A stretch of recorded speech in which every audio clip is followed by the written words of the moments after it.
파리의 한 주식 중개점 직원으로 117년 전 이 증권 거래소에서 젊음을 불태웠던 화가 폴 고갱. 23살에 입사한 이래 고갱은 실적을 올리는 성실하고 유능한 사원이었다. 야심만만하고 전도가 유망한 주식 중개인이었던 폴 고갱. 증권 거래소에 드나든 지 13년째 되던 해 고갱은 회사에 사표를 냈다. 아내와 4아이를 거느린 가장으로서 안정된 직업을 박차고 예술의 길로 돌아선 것이다.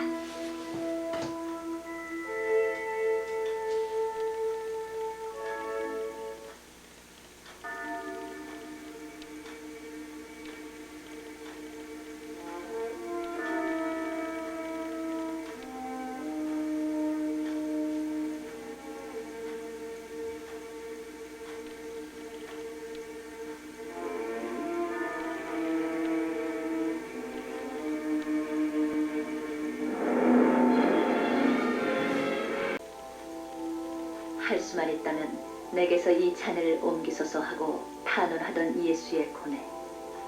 황색 그리스도의 얼굴에는 형언케 어려운 우수가 서려있다. 고갱은 41살에 이 작품을 제작했다. 직업을 버리고 처자식과도 결별하고 궁핍 속에서 몰두에 그린 황색 그리스도. 생활의 파탄을 불사하고 뛰어든 예수의 길은 형극의 길이었던 것이다. 좌절과 비통함 속에서 고갱은 한 십자가상을 발견했다. 불의 단 위에 뽕따벤 마을에서였다. 가족과의 불화와 극도의 생활고 그리고 별 진전이 없는 창작 생활 등으로 한껏 슬프고 의기소침해 있던 고갱에게 트레말로 교회의 십자가상은 하나의 계시처럼 다가왔다. 낡은 규범과 습관에 안주할 수 없는 진정한 예술가의 삶. 그것은 신앙에 몸바쳐 죽은 순교자처럼 고통과 희생과 인종의 길이었던 것이다. 눈앞의 사물 속에 원시와 영원히 살아있는 듯한 브레타뉴 지방의 황량한 풍경 속에서 고갱은 예술가로서의 자신의 사명을 확고히 다졌다. 황색 그리스도를 동참시킨 고갱의 자화상. 그리스도가 감내한 절대절명의 고독에다 고갱은 그 자신의 괴로움을 투사하고 있었던 것일까. 종교적 작품을 통해서 자기의 세계를 확립하고 회화의 혁명을 지향했던 고갱. 가톨릭 집안에 태어났으면서도 기독교 문명을 거부하고 이교도들의 섬 타이티로 떠났던 고갱. 그가 그리워한 건 순박하고 단순한 신앙심이었는지도 모른다.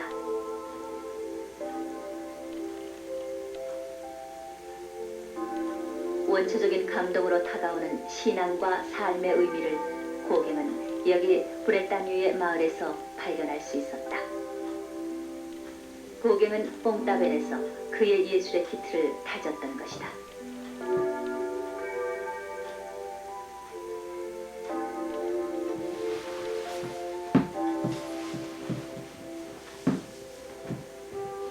(1886년 6월) 말 아내에게서 데리고 나온 둘째 아들 클로비스를 기숙사에 넣고 고갱은 겨우 여비를 마련하여 이곳 뽕따벤으로 왔다. 생활비가 적게 든다는 이유로 오게 된 이 마을에는 화가들의 친구였던 젊은이 마르잔느 크로아네크가 경영하는 하숙집이 있었다. 생활인의 대열에서 떨어져 나온 떠돌이 화가에게 이 지방은 영감을 불러일으켰다. 나는 브레타뉴가 마음에 들었다. 여기에는 야성과 미개가 있다. 남학신이 화강석 위에 내는 둥중하고 힘찬 소리를 나는 표현하고 싶다.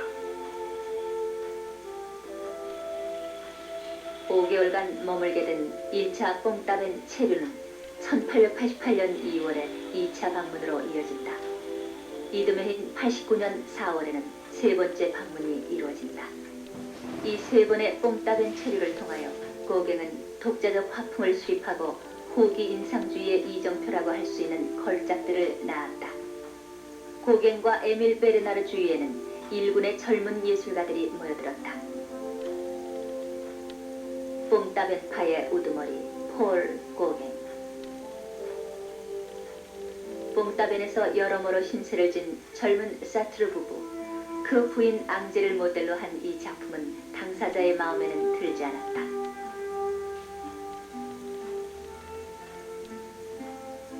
내 마음 속에는 미개인과 교양인의 두 천성이 있다. 이제 교양은 사라지고 미개함만 남았으니 곧장 이대로 나아갈 것이다.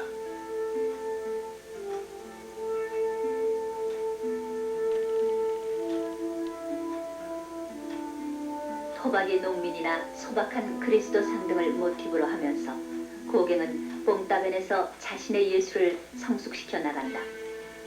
회화에서의 상징주의라고도 할 수 있는 생테티즘, 즉 종합주의를 창안한 건 에밀 베르나르와의 대화를 통해서였다.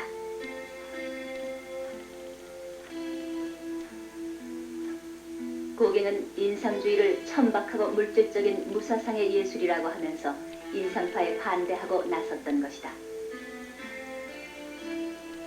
문예운동으로서의 상징주의와 제휴하여 일어난 고갱의 종합주의는 단순화된 형태와 검은 선으로 고획된 밝고 평평한 색면으로 나타났다. 중앙에서 오른쪽으로 치우치게 그린 황금빛 낯가리, 원경을 세밀히 그림으로써 평면적인 깊이감을 부여하고 있다.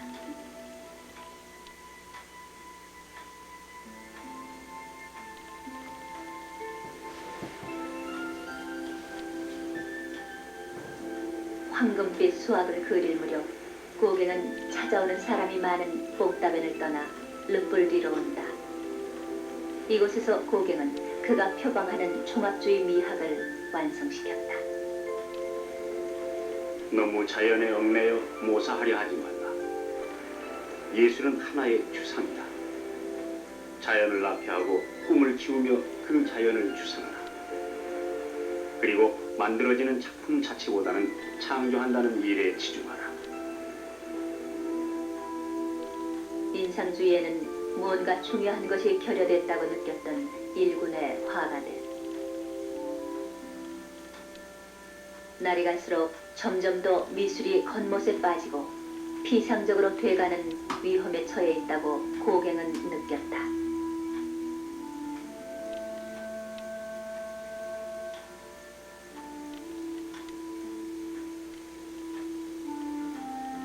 물론 고갱이 문명의 역겨움을 온몸으로 느낀 최초의 예술가는 아니었다. 어느 시대이든 예술가들이 그 시대의 양식에 대해 자의식을 갖게 될 때마다 그들은 종래의 인습적인 형식들에 대해 회의하고 단순한 기교를 혐오했던 것이다. 기교가 아니라 인간의 열정처럼 힘차고 강렬한 어떤 양식을 그들은 원했다.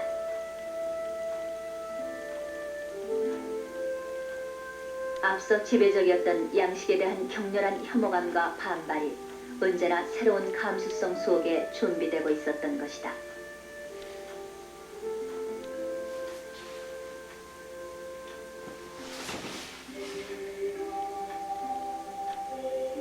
시간적으로나 공간적으로나 가장 격리된 예술, 즉 선사시대 미술이나 에그조틱한 미개지의 예술에 대한 동경과 애착, 그것은 삶의 경계를 확대하려고 하는 격렬한 욕망에서 비롯된다.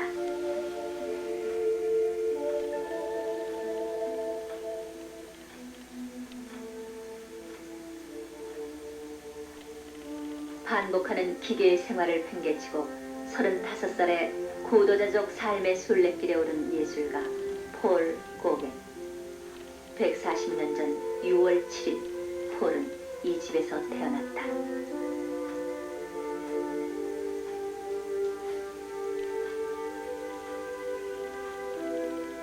클로비스 고갱 씨와 알린 샤잘 부인 사이에 태어난 귀여운 첫 아들이었다.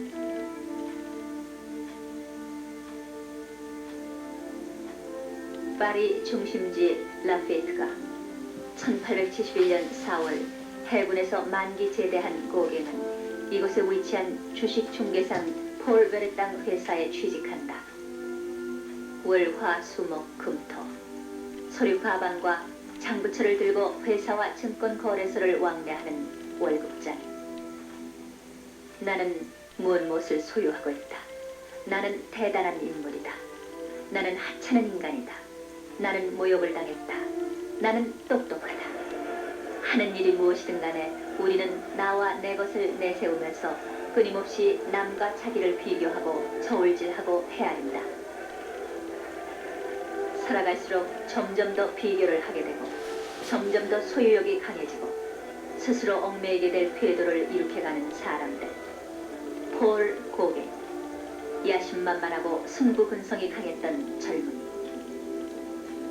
12년 동안 베르땅 상회에서 쌓아올린 실적을 수포로 돌려보낸 것은 그림 때문이었다. 아마추어 화가 시절인 1881년 제6회 인상화전에 출품한 이 작품은 소설가 유이스 망스의 격찬을 받았다. 나체를 그린 현대 화가 중에서 이토록 열렬한 톤을 부여한 사람은 아직 없다는 것이다. 폴이 제멋대로 사표를 내버린 저사가 얼마나 죄 많은 것인지 그 생각을 하면 아주 고통스럽습니다.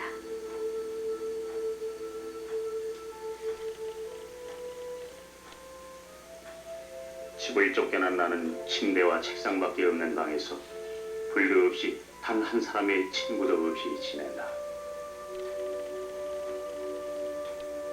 일당 오프랑에 포스터를 붙이러 다녔던 폴 고겐.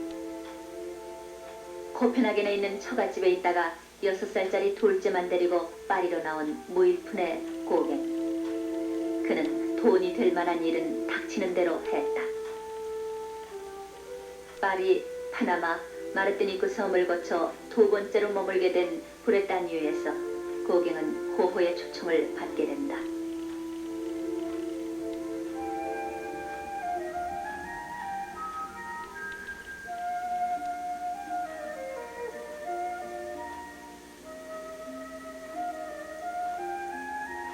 아를르, 프랑스 남부의 오래된 소도시. 비제의 가국 아를르의 여인으로 널리 알려진 이곳은 서양에서 가장 아름다운 도시의 하나로 손꼽힌다.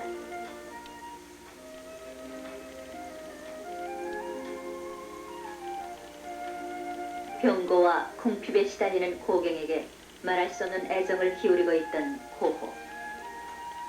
고갱은 1888년 10월 20일 아를르에 도착했다. 고갱과 나는 들라크로아나 레므런트에 대해 일대 토론을 하는데 우리 두 사람의 토론은 마치 무서운 전기 현상 같은 것이다. 어떤 때는 마치 방전을 끝낸 뒤의 전지처럼 지칠 대로 지친 머리를 싸쥐고 토론에서 나오는 적도 있지. 고호보다 5살 위였던 고갱. 두 사람은 함께 그림을 그리고 예술을 논하고 함께 취하고 서로에게 술잔을 내동댕이 치곤 했다. 인상파와 상징파에 대한 토론을 하고 들라크로와 도미에 비사로 등을 놓고 언쟁을 벌였다. 싸움 끝에 화실을 뛰쳐나가 며칠이고 말을 안 할 때도 있었다.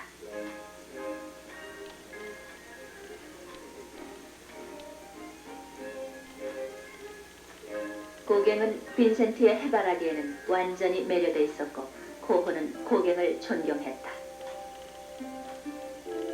고갱은 즐거운 아를르에도 우리들의 일터인 조그만 황색집에도 좀 실증이 난 모양이다. 고갱은 매우 다부진 인간이고 강한 창조력을 가진 인간인데 그래서 더욱 평온한 시간이 필요한 것이다.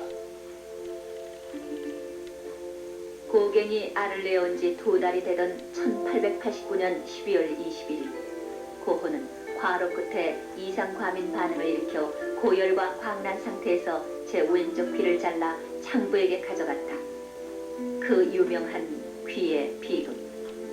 죽이려고 달려온 고호를 피해 숨어있던 고갱은 다음날 브레타뉴로 떠나버렸다.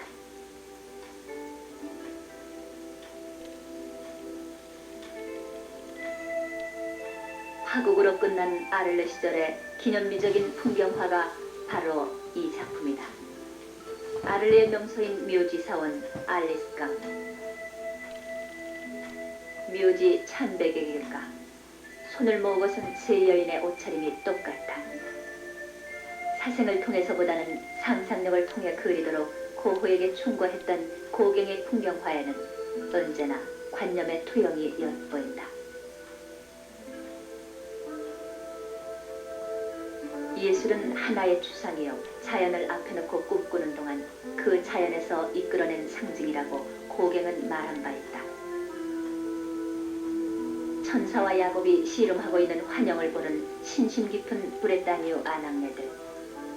그림자 없는 강렬한 원색의 화면은 인상파의 분할주의에 대한 철저한 배반이다.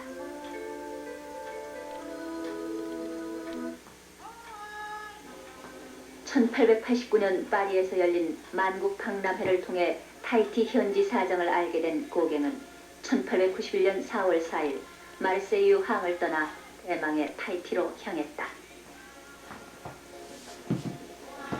스스로 망각과 침묵을 찾음으로써 우리의 덧없는 논쟁과 격정에 질식된 내면의 소리에 더 잘 귀 기울이려고 문명을 도피하는 사나이 폴 고갱. 옥타브 미르버의 성별사처럼 고갱이 목마르게 그리워한 것은 저 고요한 내적인 단순성이었다. 64일간의 긴 항해 끝에 고갱은 타히티의 파페테 항구에 도착했다. 1891년 6월 8일이었다.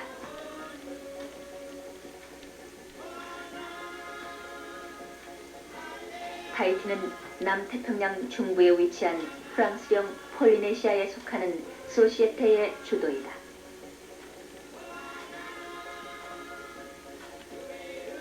열대적인 아름다운 풍물과 외래인을 환대하는 소박한 주민들. 일찍이 17세기부터 유럽인을 매료하여 이른바 남해의 낙원 비너스의 섬 등으로 불리웠다.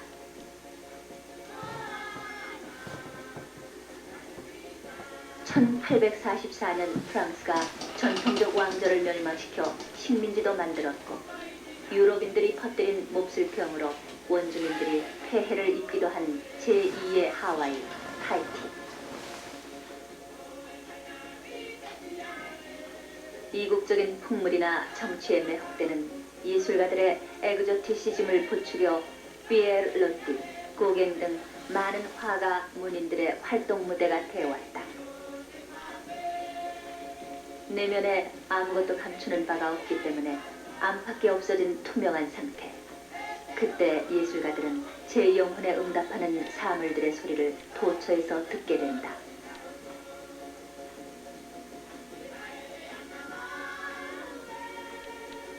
마음을 결박하는 욕망과 생각과 요구들로부터 자유롭게 되기 전에는 단순성이란 그림의 떡이라고 한다. 단순성을 고갱은 아름다운 고독, 아름다운 가난이라 불렀다.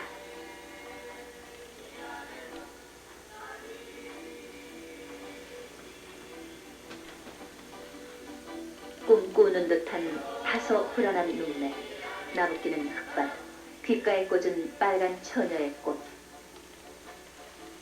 나는 서둘러서 열심히 그렸다.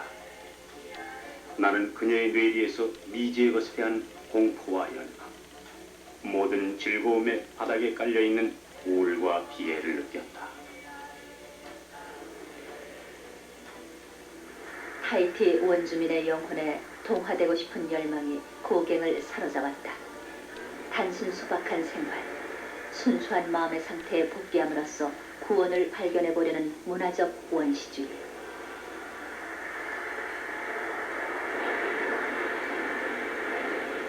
이제 나는 전보다 더 자유롭게 제작을 계속하고 있다. 그러나 때로 아주 쓸쓸했다. 나는 눈이 맑고 젊고 순결한 타히티 여자들을 많이 보았다. 그들 중에 누군가 나와 더불어 생활을 같이 하고 싶어하는 사람이 없을까? 고갱이 만난 첫 번째 여자는 티티, 원주민과 영국인 사이에 난 혼혈녀였다.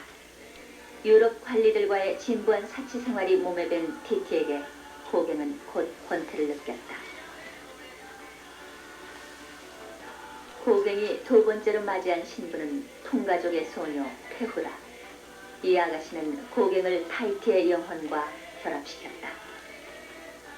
테후라를 통해 지금까지 접근할 수 없었던 신비의 경지에 들어선 고갱. 테우라의 금빛 얼굴은 오두막 속이나 주위의 경치들을 기쁨과 빛으로 온통 물들이는 것만 같았다. 그녀는 더 이상 사랑을 숨기지 않았고 나도 그것을 입 밖에 내지 않았다. 우리들은 정말 순수했다. 날이 가고 시간이 흐르는 것에 관해 그리고 선이라든가 악이라든가를 나는 더 이상 생각하지 않았다. 내가 알고 있는 것은 오직 모든 것이 선할 때 모든 것이 아름다워 보인다는 것뿐이다.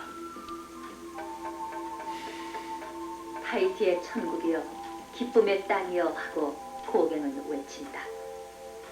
비교하거나 헤아리거나 판단하지 않는 맑고 고요한 마음, 이 순수무구한 내적인 단순성을 찾아 고갱은 유럽을 떠나오지 않았던가.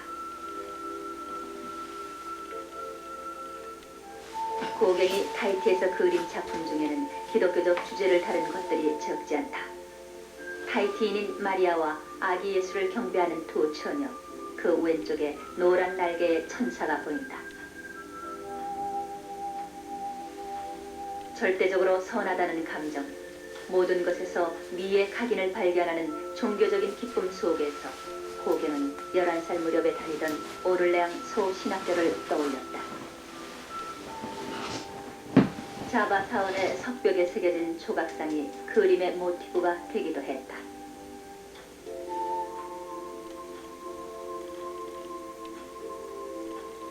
향기에 넘친 과실들이 대지의 풍요함을 말해주는데 이교도인 두 처녀는 초자연적인 힘에 이끌려 아기 예수와 그 어머니께 예배하고 있다. 나는 머지않아 혼혈아의 아버지가 될 것이네. 내 귀여운 신부가 아이를 낳을 결심을 했다네. 친구 몽프리에게 이 편지를 쓰고 난 후 고갱은 이 작품을 그리게 됐다. 출산의 피로와 안도감으로 기진해 있는 산모와 그 옆에 여인이 쌓아는 아기 머리에는 빗둘레가 쳐져 있다. 자기 자신을 인디오의 피가 흐르는 페루의 야만인이라고 부르기도 했던 고갱. 그의 원체험 속에는 숙명적으로 이교도의 신앙이 섞여들었던 것이다. 아내의 출산에서 예수 탄생의 모티브를 이끌어낸 고갱. 마오리족의 정령 숭배에 깊은 관심을 보였으면서도 화가는 원시 기독교의 그 순박한 신앙을 그리워했던 것일까.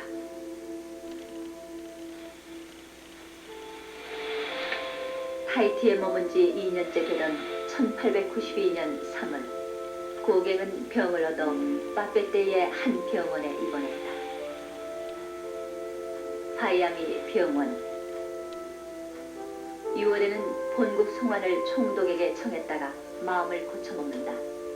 그 사이 그림 한 점이 400프랑이라는 고가에 팔린 데다 초상화 주문이 있었기 때문이다.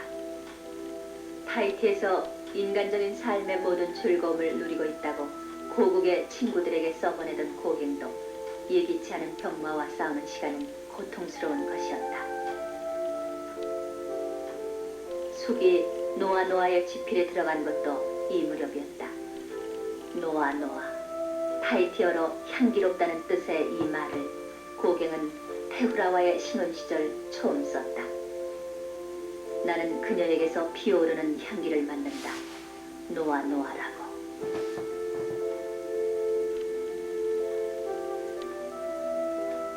테후라는 벗은 채로 침대 위에 바르게 누워 꼼짝도 하지 않았다. 그녀의 눈은 심한 두려움으로 크게 떠져 있었다. 마오리인에게 망령은 현실적인 존재다. 테후라로부터 공포가 전염되듯 발산되고 있었다. 그녀의 응시하는 눈에서는 인광성의 빛이 흐르는 것 같았다. 타이티 시대 고갱의 걸작품이다. 고갱의 상징주의와 신비로움의 동경이 이렇게 잘 나타나 있을 수가 없다.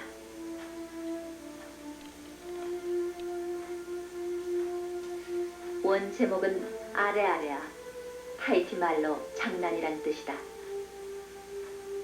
배경에 보이는 우상은 제1차 타이티 시대에 가끔 다루어진 모티브다. 우상에 예배하는 여인들. 피리 부는 여자 옆에는 마치 불상처럼 가부좌하고 있는 여인입니다.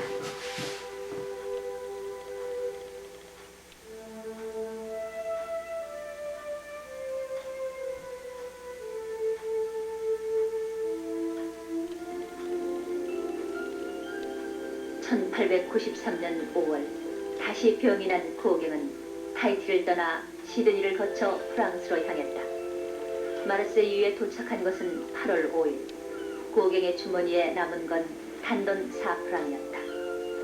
2년 동안 20년이나 더 젊어져 돌아왔다고 말한 고갱.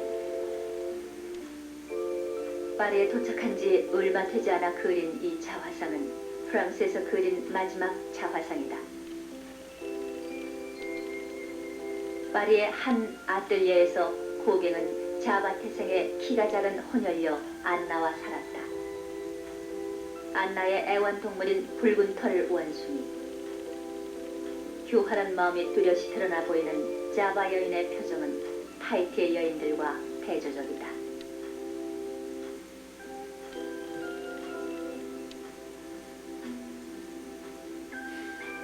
자바 여인 안나가 그림만 놔두고 아뜰리에를 몽땅 털어 도망쳐버린 얼마 후 고갱은 다시 남태평양으로 떠나왔다.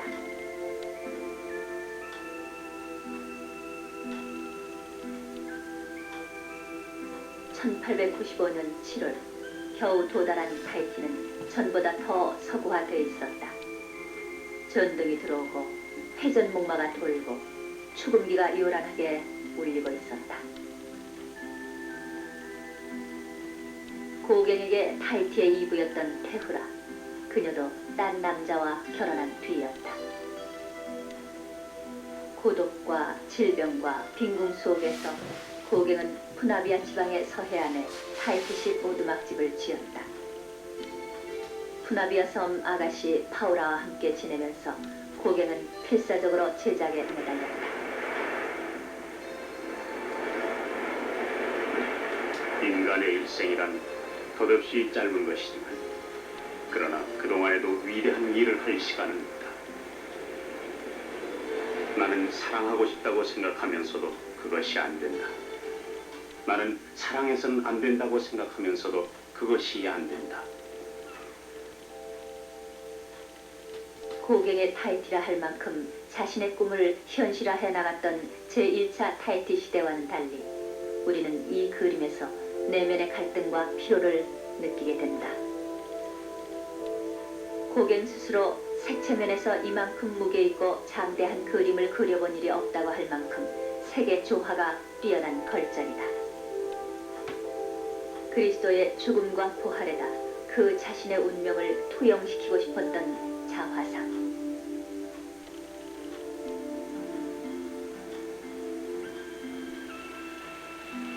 야성과 기품이 섞인 강한 개성의 소유자였던 고갱은 매사에 도전적이고 적극적이었다. 그의 아내 매트 소피 가트가 괴물 같은 이기주의자, 성실치 못한 아버지로 몰아세웠던 고갱은 실제로 누구보다도 따스하고 정 깊은 사람이었다.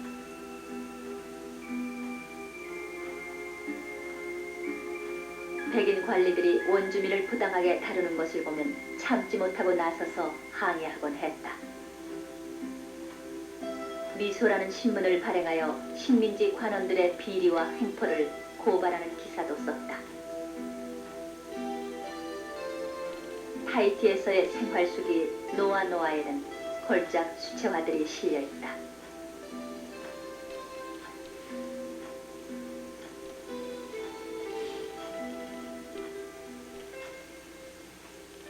나는 예술가요. 나는 대예술가이며 그렇기 때문에 나는 나 자신의 길을 가는데 이토록 괴로워하지 않으면 안 되는 것이고, 나는 전부터 내가 무엇을 하고 있는지 왜 하는지 잘 알고 있어.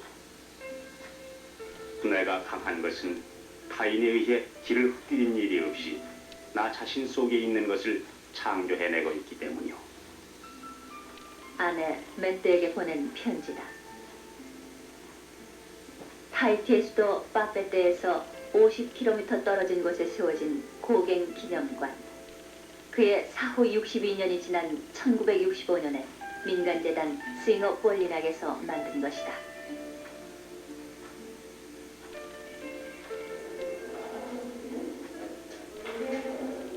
고갱은 타이티에 처음 도착해서는 그가 추구해온 원시 세계를 발견하지 못해서 실망을 했죠. 그러나 곧 이곳 사람들이 사냥도 하고 낚시도 하면서 열대 자연과 완벽한 조화를 이루며 자연과 밀착된 삶을 누린다는 것에 감동했습니다. 또 고대 사회 이래로 바다와 육지를 경외시하며 숭배하는 풍조를 발견하고는 흥미를 가지게 됐죠. 하지만 그의 원시 본연의 세계에 대한 갈구는 여기서 멈추지 않았어요. 타이티의 전설, 고대 사회의 형성 단계, 신화 등에 깊은 관심을 갖고 찾아다니던 중 폴리네시아 옛 문헌을 하나 발견했는데 그는 직접 그 책을 여러 장 옮겨 적었습니다. 그 후 고갱은 이 책에서 읽은 내용들을 그림으로 나타냈는데 그 중에서도 마오리 신화에 나오는 종족의 창시자 타로의 아들 오로의 아내인 바이루 마티를 몇 번 소재로 택했었죠. 그는 이런 그림들이 서양 사람들의 눈엔 매우 신비로울 것이라 여겼는데요. 혼란서로 돌아가면 자신의 그림들을 매우 새로운 것, 더 나아가서 충격적인 것으로 받아들여질 것이라고 생각했습니다. 하지만 막상 새로운 주제를 담은 이 그림들이 그 당시 파리에서 전혀 받아들여지지 않아서 크게 실망했던 것입니다.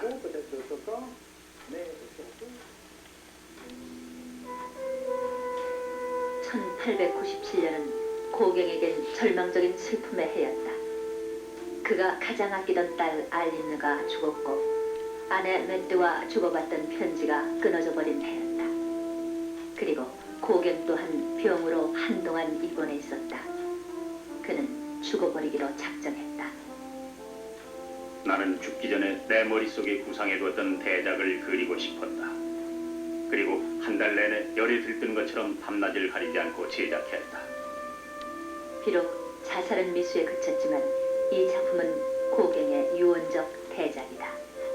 인간의 삶에 대한 설명 속에서 예술가는 생명의 기원, 사랑과 죽음의 심오한 의미에 대해 고뇌에 찬 질문을 던지고 있다. 피할 데 없이 독창적이고 신비스러운 포스력을 지닌 이 작품이야말로 고갱 예술의 극치인 것이다. 자살 미수 사건 직후에 그려진 것으로 구성은 밑에서 위로 지평선 없이 곡선이 상승하면서 파동치는 암시적 공간을 보여준다. 넓은 색면 하나하나가 환상의 세계를 탄생시키는 조형 요소의 역할을 하고 있다. 젊음이라는 것을 전신에 풍기면서 그녀들은 그저 있는 그대로 서 있다. 역광을 받아 그림자진 얼굴은 한껏 깊고 고요하다. 빨간 망고꽃과 붉은 젖꼭지와 입술의 조화가 맑은 향기마저 느끼게 한다.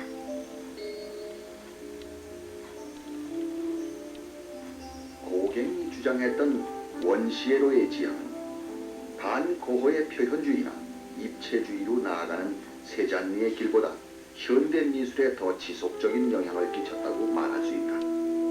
그것은 야수파 전시회가 처음 열렸던 해인 1905년 무렵부터 시작된 취미의 철저한 변혁을 예고하는 것이다.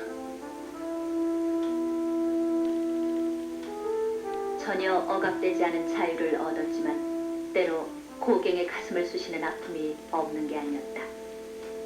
코펜하겐 처갓집에 두고 온 아들들, 생일이면 파파 축하합니다 라고 쓴 그들의 카드가 간절히 기다려지곤 했다. 고갱은 마오리족의 목공예품이나 근동의 고대 조각에 관심이 많았다.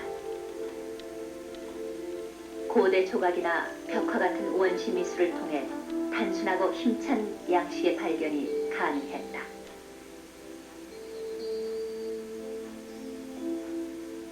타이티의 아뜰리에를 두고 남태평양에 오지로 떠나간 고갱.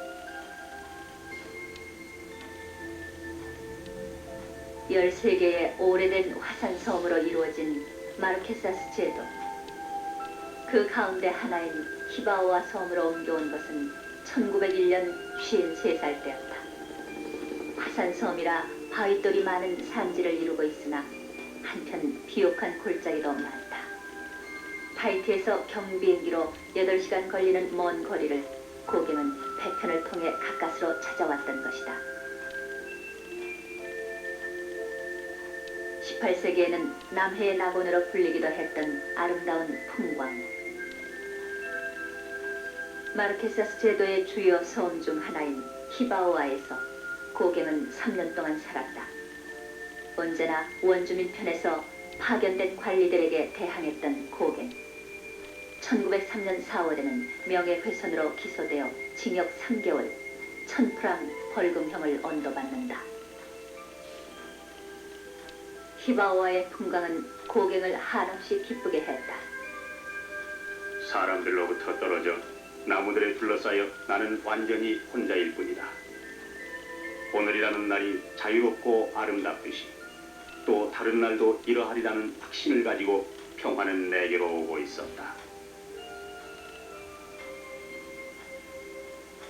고갱이 히바오아 섬에 이주하던 1901년 말의 그림 작품이다.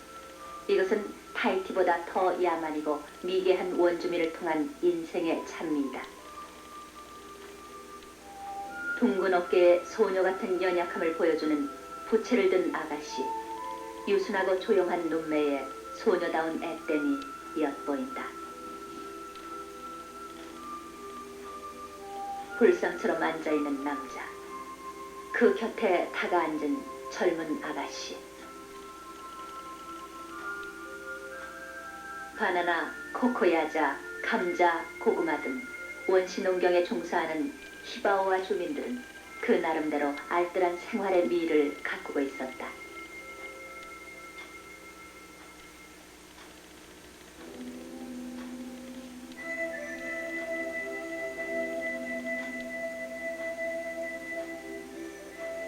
여기서 지낸 3년간은 고갱의 상처받은 마음에 일종의 평정을 가져다 주었다. 지금은 불타버리고 없는 고갱의 오두막. 숙진의 통증과 시력 감퇴 때문에 일을 할 수 없다는 사실이 괴로웠지만 고갱은 고독과 가난 속에서 아주 깊은 휴식을 찾아냈다.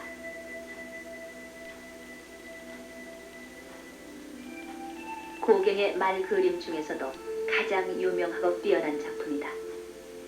드가를 닮은 구도법, 연분홍색 모래는 환각이었을까? 히바오아 섬에 있는 고갱의 집, 그 창문에 붙었던 목판화 중 하나. 그는 언제나 자기 집을 이런 식으로 장식하기 좋아했다. 꽃을 꽂은 여인 옆에 두 단어로 써놓은 글씨. 그 뜻은 신비한 여인이여라.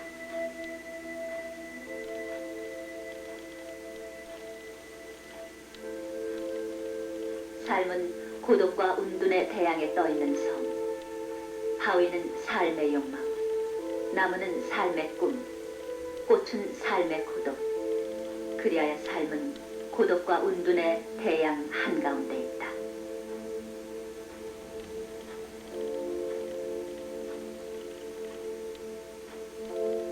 (1903년 5월 8일) 아침, 섬에 선교사가 달려갔을 때 고갱의 몸에는 아직 온기가 남아있었다. 후나비아에서 함께 살았던 바후라는 고갱의 묘지에서 기념 촬영을 했다. 딸들과 함께.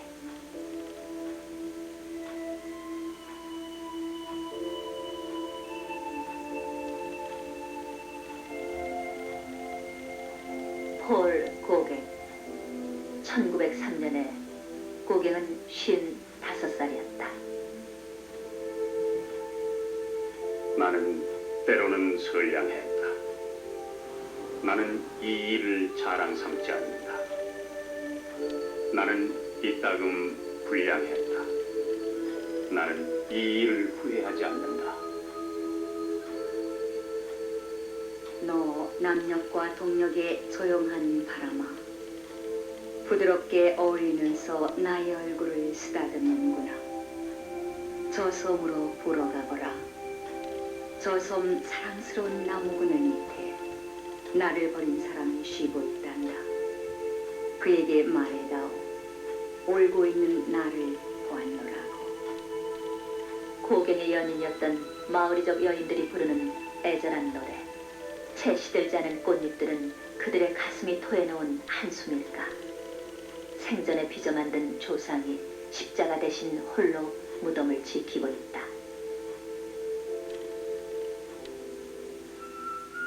인공적이고 규범적이며 관례적인 모든 것에서 탈출하여 자연 속으로 원시 속으로 동화돼 갔던 거인 폴 고갱. 겉만 번지르한 그림이나 조각을 양산하는 천박한 기술자로 전락하지 않기 위해 예술가에게 요구되는 건 무엇일까? 하늘, 바다, 산, 구름, 나무들.